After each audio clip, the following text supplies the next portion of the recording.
측면에서 스텝 오버를 시도하는 손흥민이 안쪽으로 파고든 순간 혼자서 방어에 성공하는 수비수를 본 기억이 흔치 않을 것입니다. 더블 마킹이 아닌 이상 해당 상황이 성공률 100%에 육박하는 이유는 상대 수비수는 반대편으로 줬고 오른발 슛을 날리는 손흥민이 머릿속에 가득 차 있기 때문입니다. 올 시즌 특히 수비수 입장에서 경우의 수가 복잡해진 이유는 오른쪽으로 파고든 손흥민의 슈팅 각을 제어하는 순간 침투하는 동료에게 보내는 패스의 성공률이 대폭 상승했기 때문입니다.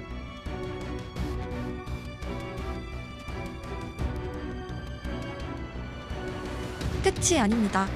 윙어의 능력을 대폭 상승시키는 치트키는 같은 방향의 풀백입니다. 손흥민의 돌파가 왼쪽일까 오른쪽일까를 고민하던 수비수를 혼란에 빠뜨린 한 방은 풀백 반더벤을 향한 스루 패스였습니다. 세 개의 장면은 불과 15분 동안 일어난 상황들입니다. 우리가 손흥민을 측면에서 맨마킹 한다고 가정하면 좌우 슈팅 패스까지 경우의 수가 너무 다양하고 그의 가속도까지 고려하면 방어하기가 얼마나 짜증날 정도로 어려울지 예상할 수 있습니다. 약발이 뚜렷한 선수의 경우 한 방향만 막아도 10중 8구는 돌파를 허용하지 않습니다. 오랜 시간 손흥민이 양발을 사용한다는 것에 모든 축구인들이 동일하게 주목하는 이유이고 많은 상대 감독들이 측면에 손흥민에게 더블 마킹을 붙이는 선택으로 이어져 왔습니다. 중앙으로 포커스를 옮겨도 손흥민의 볼소유 상황에선 한쪽이 아니라 양방향의 센터백의 시선이 몰리는 경우가 많습니다. 박스 외곽 슈팅을 인지하고 있는 상대팀들이 오랜 시간 펼치는 공간 방어입니다. 당연히 그에게 집중된 수비의 틈새 어딘가에서 동료는 공간을 발견할 수 있습니다. 해당 장면이 손흥민 입장에서 아쉬울 수 있는 이유는 패스를 뿌린 직후 그는 본능적으로 빈 공간으로 서서히 발을 옮기고 있었습니다. 지난 영상에서 드리블보다 2대1 패스가 효율적이라고 언급한 이유는 손흥민을 제어하던 4명의 수비를 드리블로 돌파하는 것은 고난이도이지만 포로에게 패스를 뿌린 순간 측면에 작은 공간이 발생했고 해당 위치에서 손흥민이 2대1 패스를 받았다면 다음 플레이가 가능했기 때문입니다. 데스크를 그리워하는 이유는 패스를 받는 상대가 에릭센이나 알리였다면 각도가 없는 상황에서 슈팅이 아니라 다음 플레이를 시도하는 빈도가 높았고 중앙에 있던 클루셉스키가 케인이었다면 스스로 수비진 사이로 들어가 스스로 패스기를 소멸시키는 게 아니라 공간을 찾아 움직이고 동료가 패스를 보내기 쉽게 만드는 공격수였기 때문입니다. 축구에서 경험이란 단어가 제법 빈번하게 등장하는 이유는 순간적인 판단의 근거는 대부분 기술적인 문제가 아니라 경험에 의한 선택의 주제이기 때문입니다. 결과적으로 손흥민은 오늘 양팀 최다인 5개의 찬스 메이킹에 성공했지만 어시스트는 기록하지 못했습니다. 손흥민이 왜 좋은 선수냐고 묻는다면 득점력이 보통 가장 앞에 언급되지만 90분 전체를 주시하면 팀의 기회 비용을 늘리고 상대 수비진 다수를 헷갈리게 하는 패턴의 가짓수 또한 뺄 수 없는 요소입니다. 제가 자주 비유하는 가위바위보에서 무엇을 낼지 알기 어려운 유형이고 바위만 내고도 볼을 찢어버리는 유형의 선수들과는 다른 자신만의 특장점을 가지고 있습니다. 전진 드리블의 빈도는 점점 줄어들고 있지만 손흥민은 볼소유권을 잃는 빈도가 낮은 특유의 리듬감을 가지고 있고 앞서 언급한 약발이 없는 최대 장점을 바탕으로 트래픽 상황에서 여러 명을 달고 움직이는 상황을 자주 연출하고 있습니다. 역습에 특화된 윙어는 보통 넓은 공간에서 역할하고 최대 속도가 떨어지기 시작할 무렵 전성기가 끝났다는 평가가 들리곤 합니다. 하지만 손흥민은 위의 이유로 좁은 공간에서도 자신의 역할을 가져가기 시작했습니다. 속도 웜툴 선수들 상당수는 일찍 은퇴했고 터치가 무기이거나 찬스 메이킹이 가능한 유형의 선수들은 대부분 전성기가 길었습니다. 점차 손흥민의 롱런이 의심받지 않는 이유이고 시간이 지날수록 그의 플레이 유형은 좋은 동료와 함께할 때 더욱 시너지를 낼 수 있는 스타일로 변화하고 있습니다. 벌리 전에 손흥민은 분명 독일 시절에는 볼 수 없던 타입이었고 경험은 그를 다소 다른 선수로 만들어가고 있습니다. 한때 한국 축구 선수가 빅리그에서 10골만 넣어도 모든 스포츠 신문 헤드라인을 장식하던 시대가 있었습니다. 하지만 손흥민은 많은 사람들의 기준점을 스스로 높여버렸고 17골을 넣은 시즌에도 그를 향해 부진이라 표현하는 사람들이 다수 있는 재미난 시대가 열렸습니다. 20골은 넣어야 PL 득점왕 정도는 차지해야만 공격수의 성공적인 시즌이라 평가할 수 있다면 기준점이 이제는 시공간을 초월했나 봅니다. 물론 그 기준에선 PL 공격수 대부분은 실패자입니다. 고작 10골도 넣지 못한 선수들이 너무 많기 때문입니다. 무려 세계 최고 리그의 주전 공격수로 낙점된 사람들임에도 불구하고 무시당하기도 하는 재미난 월드입니다.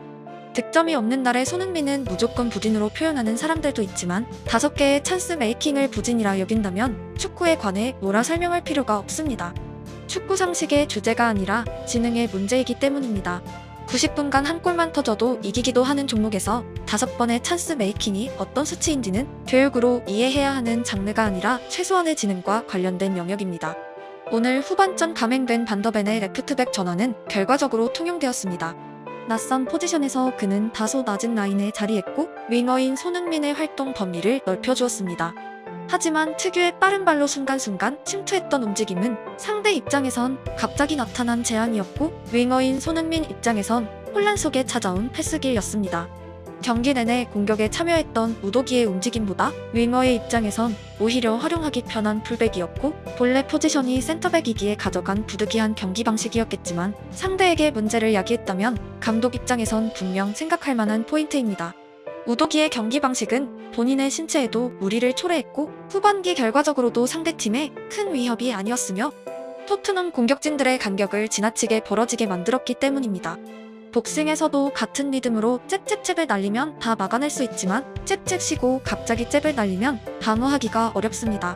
반더벤의 측면 플레이는 다소 이상한 리듬감이 있었고 언제 질주할지 보는 우리도 막는 그들도 예상하기가 어려웠습니다. 그리고 득점했습니다. 축구는 절대적으로 타이밍 싸움이고 메시가 세계에서 제일 빠른 선수가 아님에도 누구도 그를 방어하지 못하는 이유는 타이밍을 지배하기 때문입니다.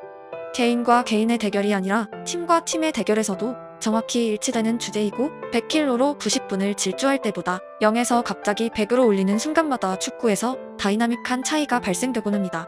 과거 공을 받으면 급격히 플레이에 임하곤 했던 손흥민은 오늘 경기 중 볼 소유가 시작되고 템포를 0으로 떨어뜨려버렸습니다. 그리고 속도를 100으로 올린 순간 상대는 그에게서 멀어졌습니다. 분명 20대 초반 손흥민의 신체 능력이 지금보다 모든 면에서 뛰어났겠지만 현재의 손흥민이 축구를 더 잘합니다. 재밌게도 이는 축구에만 해당하는 이야기가 아닙니다. 우리는 각자의 분야에서 각자의 싸움을 하고 있고 시간이 흐름에 따라 무언가를 잃고 있습니다. 아쉽지만은 않은 이유는 시간은 뺏어간 만큼 새로운 것을 제공해왔기 때문입니다. 우리가 쌓은 경험은 10년 전엔 가지지 못한 무기였고 오늘은 여전히 무엇이든 할 수 있는 나이입니다. 그게 몇 살이든 상관없습니다. 하고 싶다면 할 수 있는 것이 오늘이고 경험은 재능에 필적하는 근사한 능력입니다. 속도로만 상대를 공격했던 손흥민이 있었다면 그게 곧 우리의 어릴 적 모습입니다. 하지만 멈춰서서 타이밍을 고민하고 순간을 포착하며 양방향으로 급격히 움직이는 오늘의 손흥민이 곧 우리의 오늘입니다. 계절이 바뀌고 풍경도 달라져가고 있지만 변하지 않은 것이 있다면 무엇을 하고 싶은가란 꿈이었습니다. 손흥민에겐 축구가 그랬듯 저마다의 꿈이 있습니다. 한 골이라도 더 득점하고 싶다가 아닌 조금이라도 더 행복해지고 싶다가 이야기의 출발선이었고 숫자는 그 만족감에 비하면 한없이 초라한 물질입니다. 오늘의 승리가 득점하고 패배한 날보다 행복했다면 충분한 하루입니다. 타인이 나의 행복을 규정해선 안 되고 우리 삶의 주인공은 온전하게 나 자신입니다. 사회가 시민의 행복 조건을 결정하고 주입하며 세뇌시킬 때 인류의 본질은 미궁으로 사라지게 됩니다. 많은 선한 사람들이 자신의 인생에서 진짜 주인공이 되길 바라고 우리가 결정한 행복 조건이 타인이 결정했느냐, 나 스스로 정했느냐에 대한 사색이 필요하며 다양한 경우의 수에서 우리들의 선택이 언제나 옳음에 근접하길 기원합니다.